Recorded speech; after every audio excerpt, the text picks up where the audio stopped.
Welcome to our video. In this video, we will cover how to combine data inside multiple cells in two ways. In this example, we have the first names and last names, and we want to write the full name in the cell next to them. First, we will select the cell where we want to put the combined data into. Then type $, and select the first cell you want to combine. Then type and use quotation marks with a space between them.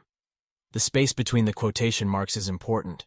Otherwise, there will be no spaces when you press enter at the end. Now type and select the next cell you want to combine and press enter. You will now see the data in the two cells combined, with a space between them. Put your cursor on the corner of the cell and drag it down to see all the cells combined. The second method involves using the concatenate formula. First, select the cell where you want to put the combined data. Type $concatenate. Then select the cell you want to combine first, and then add a comma after it. Then add quotation marks with a space between them to add spaces and add comma after. Then repeat with second cell. Select second cell, add comma, add quotation marks with a space between them, add another comma. Select third cell and press enter. Drag the corner to fill all the other cells.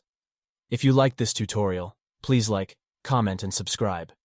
We will be adding more useful hacks to this channel that will make your work life much easier. If you have any requests, make sure to comment them below.